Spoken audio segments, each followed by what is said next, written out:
Bonjour à chacune et à chacun, je vous remercie pour votre présence. Aujourd'hui, une petite vidéo pour vous témoigner d'une découverte que j'ai faite il y a quelques années et qui a été extrêmement éclairante pour moi.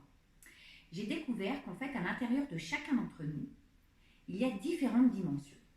Par exemple, à l'intérieur de moi-même, il y a une dimension femme, il y a une épouse, il y a une maman, il y a une professionnelle, une fille d'eux, c'est-à-dire que donc j'ai une relation avec mes parents, je suis la sœur de mon frère, j'ai des amis, des voisins, voilà. C'est génial, c'est vivant, il y a de la vie, il y a du mouvement, il y a de la sollicitation, il y a du lien, génial. Et il se trouve que parfois j'avais envie d'être tout en même temps. Par exemple, je suis maman, et puis je joue avec mes enfants parce que voilà, c'est sympa. Et puis le téléphone professionnel sonne, donc je réponds. Et puis mon mari me sollicite, donc me pose une question, je lui réponds.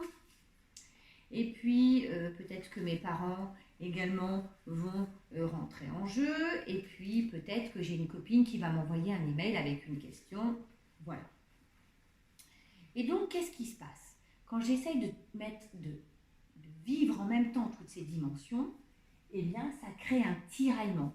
Maman, t'avais dit que tu jouais avec nous mais tu n'es pas disponible. Oui, bonjour madame, vous m'aviez dit que vous m'envoyiez le devis. Et oui, et chérie, on avait dit qu'on allait au cinéma. T'avais pas oublié? Ah, non. Voilà, ça va créer du tiraillement, ça va créer du stress, de la tension, et donc ça va me rendre nerveuse, ça va me rendre désagréable. Voilà. Finalement, je ne nourris pleinement aucune relation. Je ne suis nulle part. Donc, ce que j'avais envie de vous proposer, ce que je me propose à moi-même quand je vis tout ça, c'est que je pose la cape de super-héros. Il n'y a pas de super-héros. Je ne peux pas être à 10 endroits en même temps. Ce n'est pas possible. Donc,